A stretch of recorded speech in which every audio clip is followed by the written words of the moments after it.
Friends, welcome back to my YouTube channel. तो आज हम लोग करेंगे कैम्ब्रिज की क्वांटिटी थ्योरी ऑफ मनी। ठीक है, इससे पहले हम लोगों ने डिस्कस की थी फिशर की क्वांटिटी थ्योरी ऑफ मनी। ठीक है, तो फिशर की क्वांटिटी थ्योरी ऑफ मनी और कैम्ब्रिज की क्वांटिटी थ्योरी ऑफ मनी में क्या डिफरेंस है। ठीक है, और ये थोड़ा सा लाइक उससे एडवांस थी क्योंकि जो फिशर ने बात की थी, उन्होंने मनी सप्लाई और प्राइस के बीच में एक रिलेशन बताया था कि अगर मनी सप्लाई इंक्रीज हो रही है तो प्राइस इंक्रीज हो रहा है, मनी सप्लाई कम हो रही है तो प्राइस कम हो रही है। लेकिन उन्होंने एग्जैक्टली नहीं बताया कि मनी डिमांड कितनी है, इकोनॉमी के अंदर मनी डिमांड कितनी है, उस चीज को उन्होंने नहीं बताया। ठीक है, तो हम उसी चीज को अब हम देखने वाले हैं जो कि इन्होंने कैम्ब्रिज की क्वांटिटी थ्योरी ऑफ मनी ने एक्सप्लेन किया कि मनी की डिमांड, इनका मेन फोकस क्या था, मनी की डिमांड के ऊपर। और उन्होंने एक और चीज दी कि मनी की जो डिमांड है वो मनी की demand is directly related with the income. ठीक है, मनी की डिमांड क्या है, डायरेक्टली रिलेटेड है हमारी किसके साथ, विद द इनकम, यानी कि इनकम के साथ। मनी की डिमांड इनकम, यानी अगर आपकी इनकम ज्यादा है so you will demand more money, if your income is less you will demand less money. ठीक है, सिंपल सा था कि मनी की जो है डिमांड ज्यादा होगी अगर इनकम ज्यादा है, मनी की डिमांड कम होगी अगर इनकम कम है। ठीक है, और फिशर ने जो मनी को वो एक मीडियम ऑफ एक्सचेंज लिया, लेकिन जो कैम्ब्रिज इकोनॉमिस्ट थे उन्होंने क्या है, मनी को as a medium of exchange तो लिया, लेकिन उन्होंने क्या है, मनी के एक और फीचर को इंक्लूड किया, that is store of value. कि मनी मीडियम ऑफ एक्सचेंज का काम तो करती है लेकिन स्टोर ऑफ वैल्यू का काम भी करती है।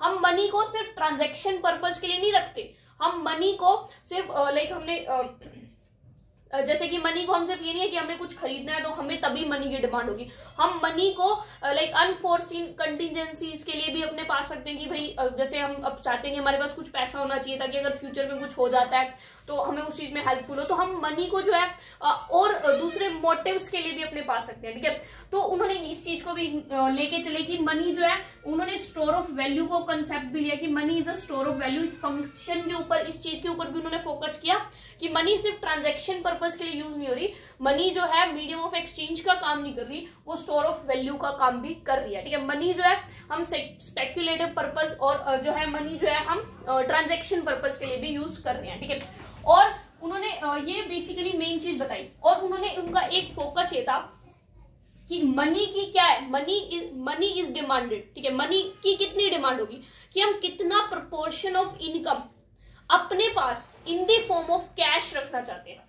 ठीक है, हम कितना प्रोपोर्शन ऑफ इनकम अपने पास इन दी फॉर्म ऑफ कैश रखना चाहते हैं, वो हमारी मनी डिमांड होगी। ठीक है, जैसे कि हमारी इनकम, ठीक है, इनकम अब हम यहाँ एक इंडिविजुअल की बात तो नहीं हो रही, पूरी कंट्री के लेवल पे बात हो रही है। तो कंट्री की जितनी भी नेशनल इनकम है, उस नेशनल इनकम का कितना प्रोपोर्शन हम एज अ लाइक कैश अपने पास रखना चाहते हैं। ठीक है, सो मनी डिमांड क्या है, money demand is the proportion of income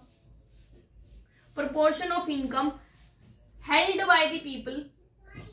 by people in the form of cash, कि कितना कैश की फॉर्म में लोग रखना चाहते हैं, by people in form of cash। और इसको उन्होंने डिनोट किया जो मतलब कितना प्रोपोर्शन ऑफ इनकम लोग डिनोट रखना चाहते हैं अपने पास कैश में, के से। जैसे कि मेरी इनकम मान लो 200 है और मैं अपनी इनकम का 10% कैश की फॉर्म में रखना चाहती हूँ, तो that is my money demand होगी, वो मेरी क्या होगी, मनी की डिमांड होगी। ठीक है, सो जैसे कि अब नेशनल इनकम, एक कंट्री की इनकम है, तो कंट्री की इनकम का हम 10%, 20%, 30% कितना प्रोपोर्शन ऑफ इनकम लोग अपने पास कैश की फॉर्म में रखना चाहते हैं, वो उनकी क्या होगी, मनी की डिमांड होगी। ठीक है, तो ये उन्होंने किया। और एक और चीज हम ले सकते हैं कि money supply is constant. Money supply को भी उन्होंने क्या लेके चला, कॉन्स्टेंट लेके चले। ठीक है, मनी की सप्लाई क्या है, वो भी कॉन्स्टेंट है, जो आरबीआई ने मनी की सप्लाई कर दी वही है। ठीक है, वो मनी की सप्लाई यानी कि हम मनी की सप्लाई में कोई चेंज नहीं ले सकते, मनी की सप्लाई जो है कॉन्स्टेंट की जगह हम कहेंगे एक्सोजेनियसली गिवन। ठीक है, कि हमें क्या है, मनी की सप्लाई गिवन है। ठीक है, जितनी है उतनी है, मनी की सप्लाई ऐसी है, इज एक्सोजेनियसली गिवन। ठीक है, हम उसमें चेंज नहीं कर सकते, करेगा तो कौन, आरबीआई चेंज कर रहा है। ठीक है, तो मनी की सप्लाई हमें गिवन है, हमारा मनी की डिमांड रिलेटेड है इनकम से। ठीक है, और एक मनी की डिमांड क्या हमें शो कर रही है कि हम कितना proportion of income in the form of cash रखना चाहते हैं, उनकी जो वैल्यू होगी वो हमारी क्या होगी, मनी की डिमांड होगी। सो इसकी जो इक्वेशन दी, ठीक है, जिसपे हम बेसिकली बात कर रहे हैं, Cambridge quantity theory of money, उसकी इक्वेशन क्या थी, MD is equal to KPY। ठीक है, तो MD तो हमें क्लियर दिख रहा है, MD क्या है, मनी की डिमांड। ठीक है, K हमारा क्या शो कर रहा है, proportion of income that we want to held in the form of cash, ठीक है, यानी कि 10%, 20%, हम अपनी इनकम का कितना परसेंट, कितना प्रोपोर्शन कैश में रखना चाहते हैं, वो है के, ठीक है। P we all know price and Y is the output, या फिर हम लोग बोलते हैं रियल इनकम, ये रियल इनकम। तो आप देखो यहाँ पर हमारा P और Y आपस में क्या हो रहा है, मल्टीप्लाई, तो ये पूरा हमें क्या शो कर रहा है, नॉमिनल इनकम।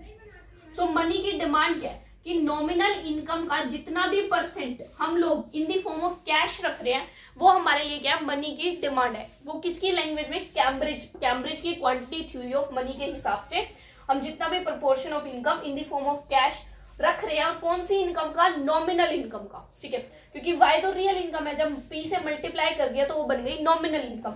सो नॉमिनल इनकम का जितना परसेंट प्रोपोर्शन हम कितना कैश की फॉर्म में रख रहे हैं, वो हमारे लिए क्या है, वो हमारी मनी की डिमांड है।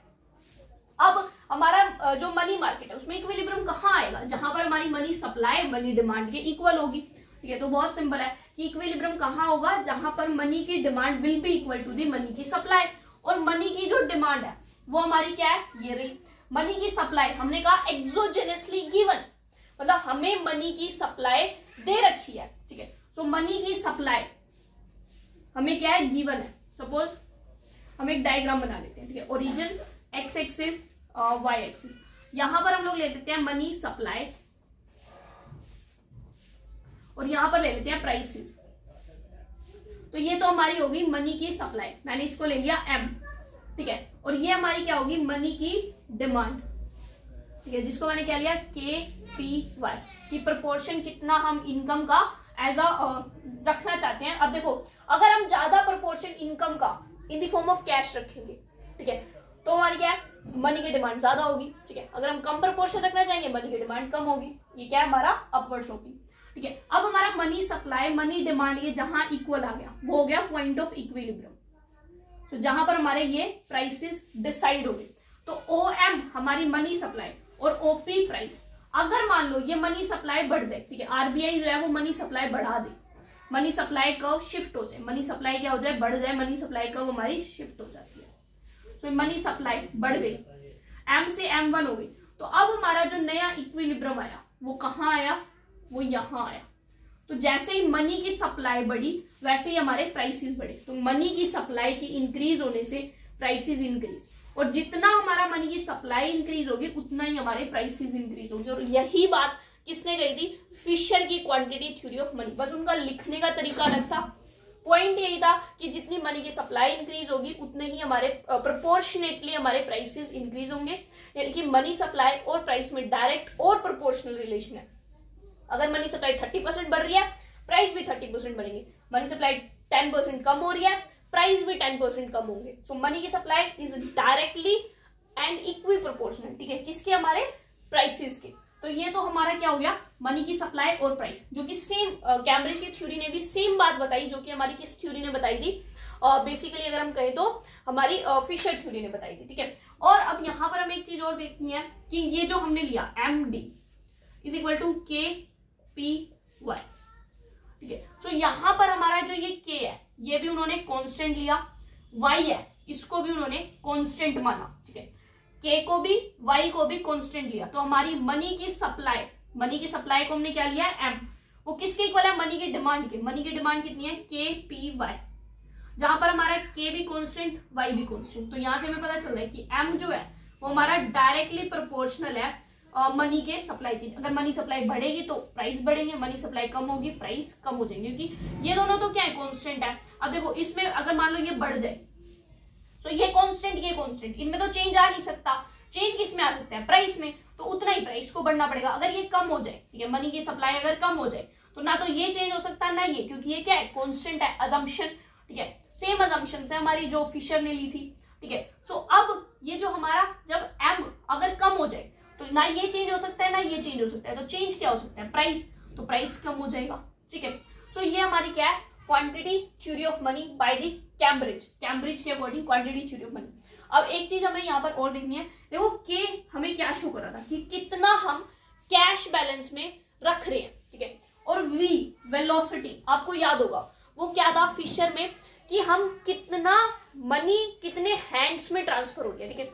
मैंने कुछ सामान खरीदा सपोज एक शॉपकीपर से, शॉपकीपर ने आगे रिटेलर, रिटेलर ने होलसेल, वो मनी जो है वो 4 बार मान लो घूम गई, ठीक है। सो के क्या है, हम कितना प्रोपोर्शन अपने पास in the form of cash रख रहे हैं। वी क्या है कि वो कैश कितनी बार सर्क्यूलेट हो रहा है। अगर हम अपने पास ज्यादा कैश रखेंगे तो वो सर्क्यूलेट कम होगा, अगर हम अपने पास कैश ज्यादा रखेंगे तो वो सर्क्यूलेट कम होगा। तो मतलब अगर के ज्यादा है तो वी क्या होगा, कम होगा। अगर के कम है तो वी क्या होगा, ज्यादा होगा। अगर हम अपने पास कैश ज्यादा रखना पसंद करेंगे तो उसका सर्क्यूलेशन कम होगा। अगर हम अपने पास कम कैश रखेंगे तो उसका सर्क्यूलेशन ज्यादा होगा। मतलब हम कम कैश रख रहे हैं तो हम क्या फटाफट ट्रांजैक्शंस कर रहे हैं, जो है मनी फटाफट हैंड चेंज कर रही है, ठीक है। तो इसीलिए ये जो के है ना हमारा, ये इनवर्सली प्रोपोर्शनल है हमारा वेलोसिटी से। सो के इज इक्वल टू 1/v, ठीक है, ये आप ध्यान रखें। और ये जो हमारा के होता है इसको इन्होंने नाम दिया था कैम्ब्रिज कांस्टेंट।